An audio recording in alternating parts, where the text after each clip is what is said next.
Good evening. Thank you for joining Your News Arizona. I'm Jonathan Alexander reporting. Tonight, I'd like to talk about these judges around the country that are overstepping their boundaries left and right with everything that Donald Trump has been trying to do. And I'd like to get this out there to you guys. You know, every time Trump is on the right path of getting things taken care of, you've got the judges intervening on everything our president is doing. And tonight, I want to share this with you guys. And we'll get this broadcast over to you guys so you guys can watch a little bit of this and see what I'm talking about.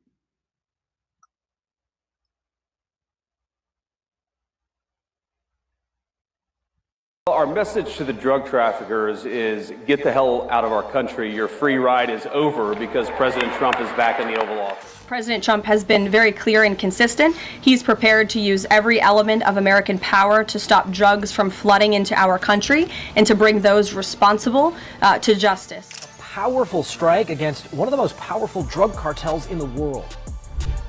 5,000 arrests, over $200 million in fentanyl, methanol, cocaine, and weapons seized, stretching from Chicago to 21 major cities, the largest federal strike against the Sinaloa and CJNG cartels in modern history. But the real shock wasn't the drugs, it was who was in the handcuffs, not just traffickers, but sheriffs, border inspectors, even federal officers. The very people sworn to protect America were helping poison it. If you want to see how deep Chicago's war truly goes, hit like now and stay with me, because what's coming next is what every American needs to hear.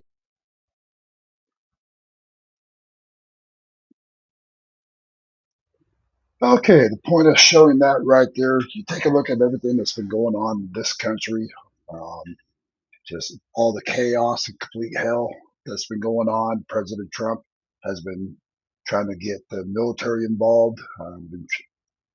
He's got our military down on our borders right now, trying to get the job done.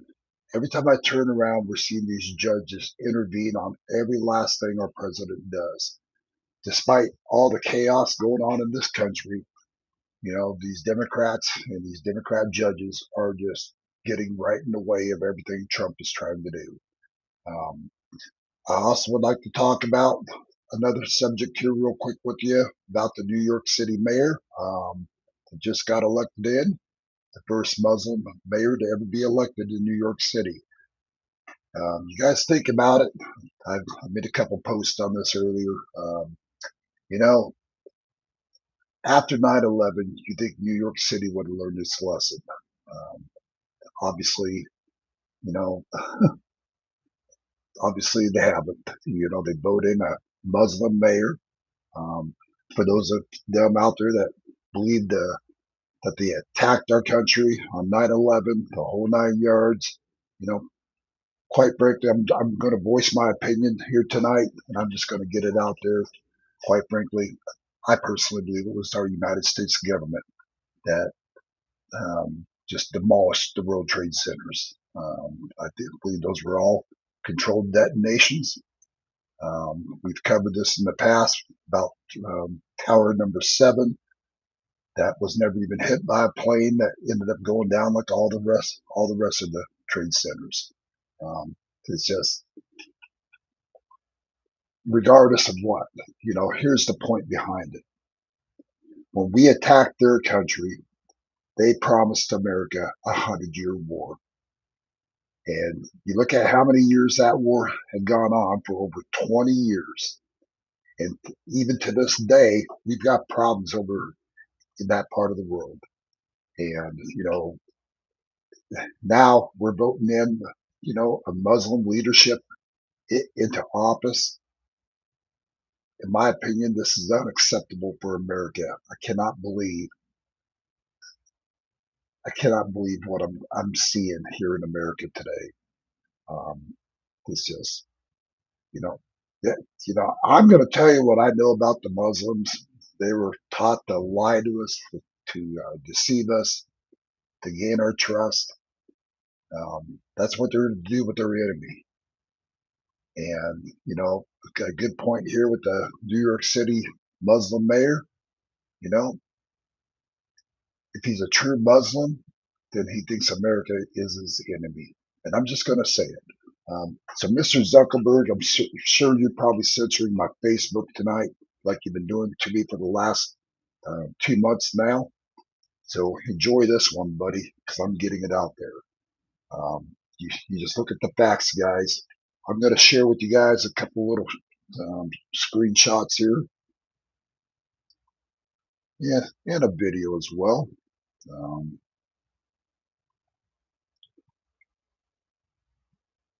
I'll let you guys read this for yourselves.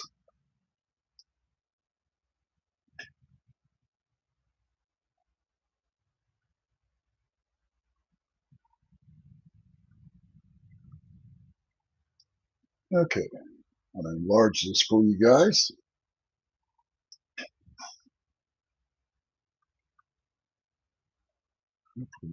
What the heck?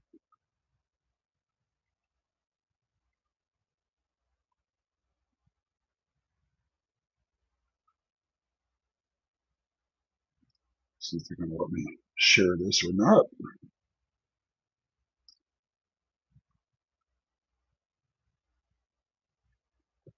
Okay, what does Islam teach about? And I'm going to explain to you guys what they actually teach. And right here, does Islam permit Muslims to lie? Muslim scholars teach that Muslims should generally be truthful to each other unless the purpose of lying is to smooth over differences or gain the upper hand over an enemy. Okay, so I'm going to repeat that. That's for these guys to gain an upper hand over the enemy. It's okay for these guys to lie. That's what they teach.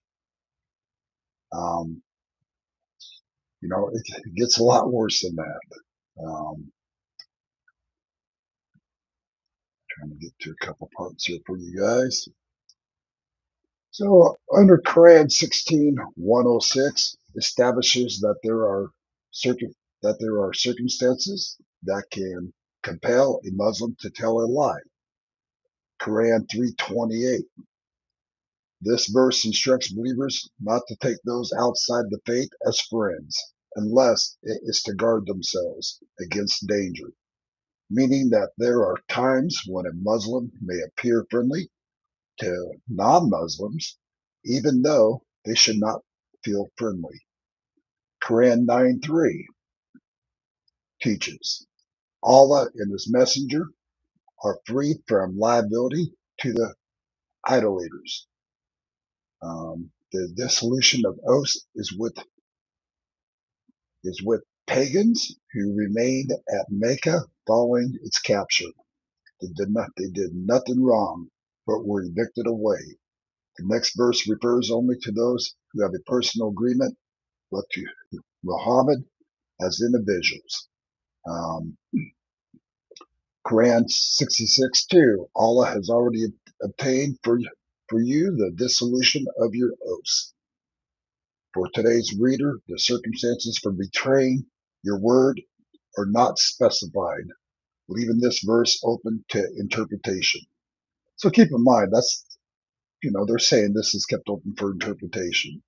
According to the Yusuf Ali in his commentary, if your vows prevent you from doing good or acting rightly or making peace between persons, you should expiate the vow. Presumably, whatever advances the cause, Islam would qualify as doing good. We can go into detail after detail on the Muslim religion, what they believe, and from my understandings, I have spoken with some Muslims in the past, and they're the ones who actually told me that in their religion, it is okay to lie to us, to deceive us, to gain their trust, um, and then they can do whatever. And, here we are with the New York City Muslim mayor. We're in that category right now. And, again, 24 years later after 9/11, here we are electing in a Muslim mayor. I mean, what next for this country, folks? And I'm probably going to receive a lot of hate mail and maybe a bunch of people who want to unfollow me for bringing up this conversation tonight. But this is very disturbing what I'm seeing happen here in America. Should be very disturbing for all of you. Um, People think that socialism and all this other crap that's going on is bad right now. I mean, you guys haven't seen anything what's coming next for New York. You can mark my words on it. I mean, this is not the country that I grew up in. I can't express that enough. I cannot believe what I'm witnessing every day. And it's pretty sad to see where this country's at. It's just been ongoing, and you know, I'm just very frustrated about what I've witnessed over the last several days, and I think all of America should be. Um, it's just, like I said, it's pretty nonstop. Um, you guys are welcome to give me your thoughts on this matter. I'm very open for discussion on it. And if you think I'm overreacting, feel free to tell me I'm overreacting. Um, I'd like to hear your thoughts. I'll actually even add the comment section here, and you guys can throw out your comments if you choose to, or not. There you go. But again, this is what we're seeing here in America, and this is where the future of America. I think our country slowly but surely being taken over, and it's one city at a time, one state at a time. And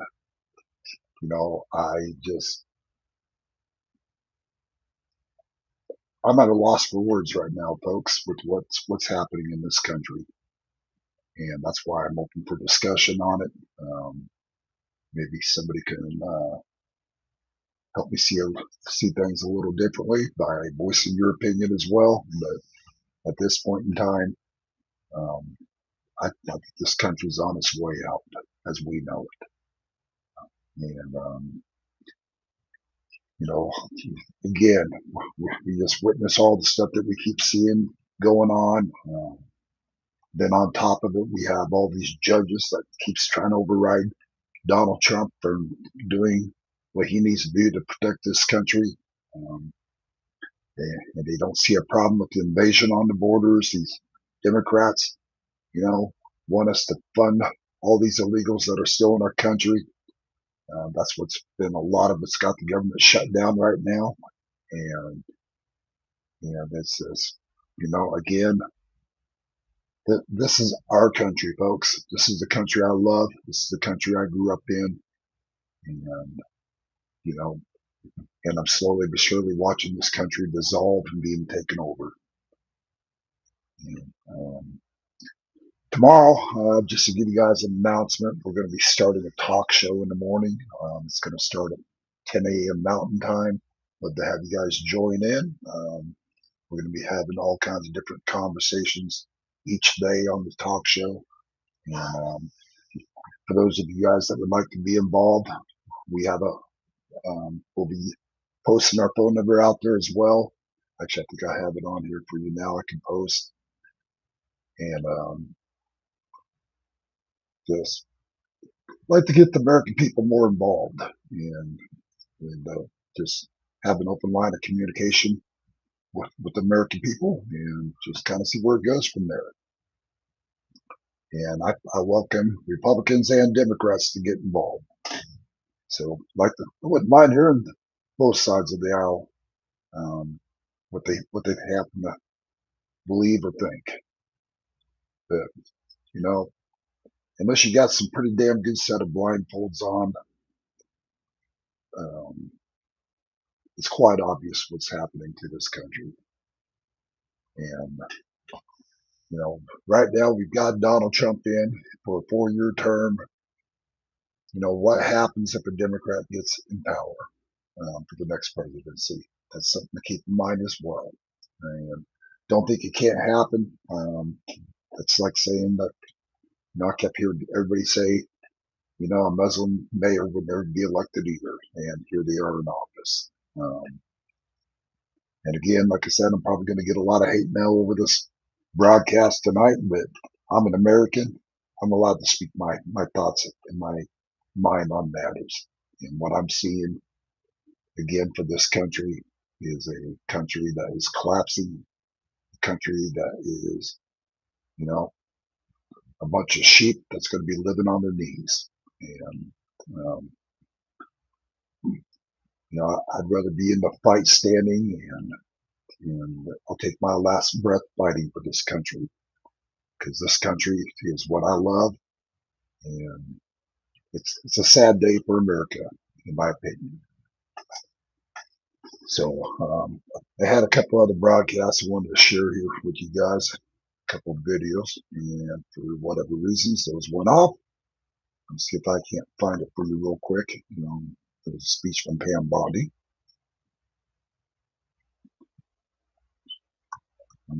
Just see if I can't find it for you real quick.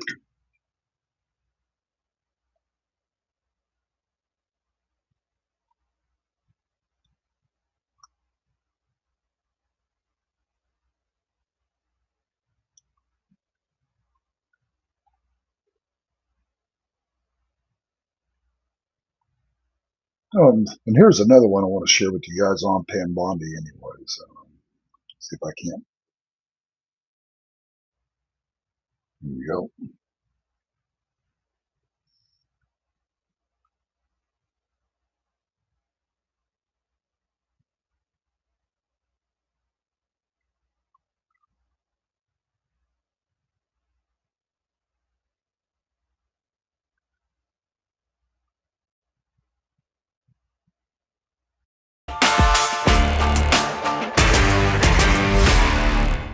We continue to track the fallout from the FBI's Arctic Frost probe. Now, a few weeks ago, Republican Senator Chuck Grassley said the FBI had analyzed phone records of 9 GOP lawmakers. It was part of an effort by the Bureau to investigate President Trump's efforts to overturn the 2020 election.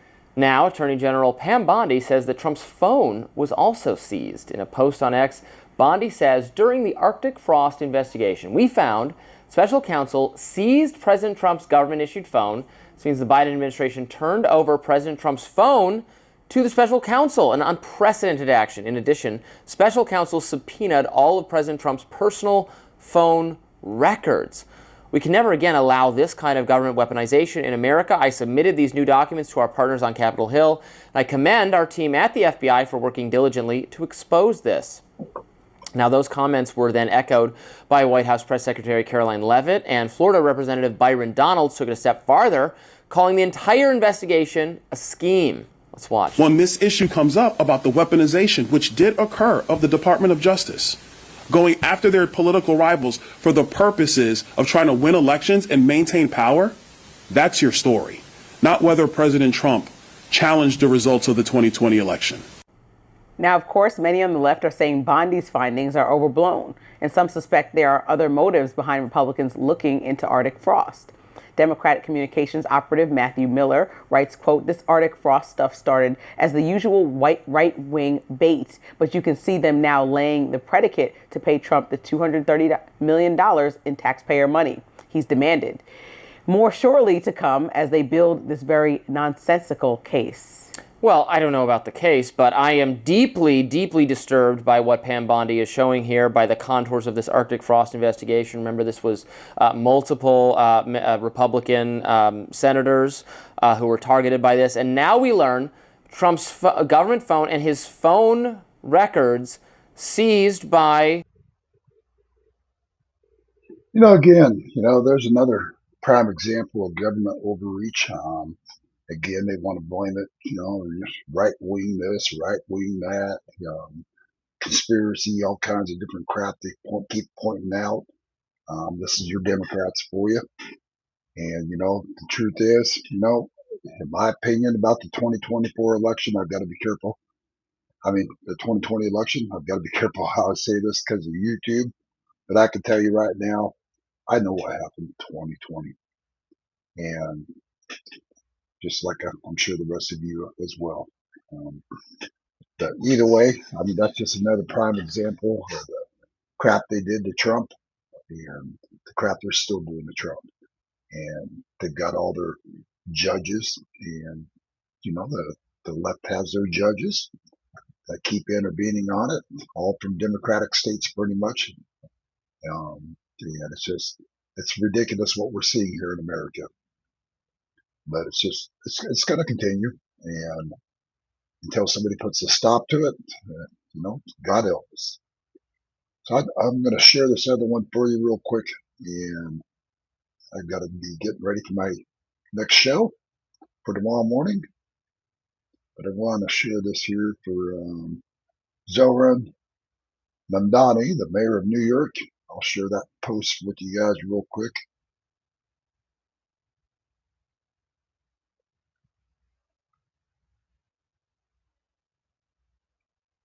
In the world. I look forward to being the mayor for every person that calls this city home. That includes the Jewish New Yorkers that voted for our campaign and those that didn't. In our politics lead, that's New York City Mayor-elect Zohran Mamdani earlier today, fresh off his historic election victory, announcing an all-female slate of transition advisors as he prepares to take over City Hall in January. Here's what President Trump said about Mamdani's victory this afternoon. If you want to see what congressional Democrats wish to do to America, just look at the result of yesterday's election in New York, where their party installed a communist as the mayor. We're going to see how that works out. We want New York to be successful. We'll help them a little bit, maybe. I'm kind of disappointed in Donald Trump for saying that comment right there, saying that we'll help him maybe a little bit. You got a communist mayor, which is what they just got done admitting. And my question is, why in the hell will we consider even wanting to help a communist mayor? I mean, if you think about it. Let's bring in Christine Quinn, the former Speaker of the New York City Council, and Alyssa Farah-Griffin, CNN political commentator and former White House communications director in the first Trump administration. So we're learning about the first senior official to resign following Mamdani's big win. New York City Fire Commissioner Robert Tucker is reportedly going to step down next month. A person familiar with his decision told Bloomberg it was, quote, influenced by his Zionist views and belief that he could not continue to serve under Mamdani. The person said Tucker concluded that remaining in the administration would be inconsistent with his principles, unquote. We asked the fire commissioner to comment, and we were sent a copy of his resignation letter, which confirms he plans to step down and, quote, will ensure an orderly transition. So, Christine Quinn, you're a former Speaker of New York City's City Council. What's your reaction? And might this portend something for a Mamdani mayorship or not? People often move on, commissioners, deputy mayors. It's not a surprise. Look, everyone knew Eric Adams wasn't getting reelected, so people could have been looking for a job for quite some time. But, President Trump said, look what New York did. What New York did was send a message that the issue of affordability, the fact that people are getting run out of urban America because they cannot stay in the neighborhoods they grew up in because they can't afford the rent, because their incomes haven't kept up. That's what people care about, and it's that focus that New Yorkers. So if you guys want to think about what she's saying right there, and I'm just going to say it. You think about what that gal's saying right there. All this stuff is under the Biden administration's watch. You look at the high cost of living, the high inflation, and everything else in the book. And these Democrats are pointing the fingers like that the Republicans did this to our country. The reality is, this is all due to Biden's neglect for our country, just the billions and billions of dollars they spent on illegals when they ignored the American people, allow our people to be homeless, go without, as they're sitting there taking these illegals in left and right each and every day, feeding them, housing them, getting their medical for them. I mean, this is, but yet, here they want to blame Donald Trump for everything. And it's like, how can the New York people be so stupid to even believe any of this crap when they know this was all under the Biden's watch? The high groceries, high cost of living. I see people losing their homes every day across America back when Biden was in office. And right now, Donald Trump has had his hands full in the first 10 months of being in office at getting this country back in order where it needs to be. I mean, but yet, you know, the Democrats will always point their fingers, even when they're the ones that did this to our country. They point their fingers right at you and I. And, you know, that's the first thing they do is put the blame on Americans. Put the blame on our president that's trying to get our country in order. Um, you know, again, everything Donald Trump has been trying to do, they keep just rejecting it, going against them. He's got now the judges that keep overstepping their boundaries, and now these judges are going after him as well. Um, it's like they get a scent of blood and they just keep like a hound dog after a scent of blood is what these Democrats are like. And quite frankly, I truly have come to believe that the Democrats want this America on its knees, and I know they do. You know, um, So, anyways, guys, I'm going to be live tomorrow morning at 10 a.m. Mountain Time. We'll be having a talk show going on, and it's going to be Monday through Friday. I think it's going to be 10 to 11, and then we'll have a broadcast probably on Saturday mornings as well. Hope you guys can join in and check it out. Lots of topics and different discussions we're going to have, and we're going to offer for the local people to join. Anybody that wants to just join in on the talk show, you guys can give a call into my studio, area code 928. Here, I gotta read off the card for you. Area code 928-385-4738. Love to have you guys on my talk show as well. Feel free to call into the studio, and I'll make sure I have a link. Actually, I think I got a link already up here. Let me see if I can post it. People that want to call in. Actually, I do. Here it is. So anybody that wants to call into the studio during our talk shows, there's my number. Again, it's 928-385-4738. Love to have you guys join in conversation, and just, we don't even have to agree. We can agree to disagree. This isn't going to be a talk show for a lot of bickering and different stuff. If you guys have your different thoughts or opinions, even if I disagree with what you had to say, I'm just going to agree to disagree. So everybody's entitled to free speech in this and get their thoughts out there as well with what's happening in our country and what's happening in New York City. And, I just love to hear from you guys. I like to get people more involved. On a one last note that I want to cover tonight. So, Your News Arizona, what we're doing this year, we're giving out turkeys to families in Mojave County, Arizona, families that are in dire need. So we're telling you, if you guys absolutely cannot afford a turkey for Thanksgiving, call into my studio, where you can reach me at yournewsarizona@gmail.com. Send me an email. Let me know what you need, and we're going to do our best to help out our local community. I'm just asking that people around the country get involved and to do something kind of similar. We're asking people also, if you guys want to make donations, drop off turkeys, we'll make sure it gets to the families that are in need, or we can give you guys address and phone number of the people that are in need, and you guys can call them up and deliver these turkeys to them yourselves.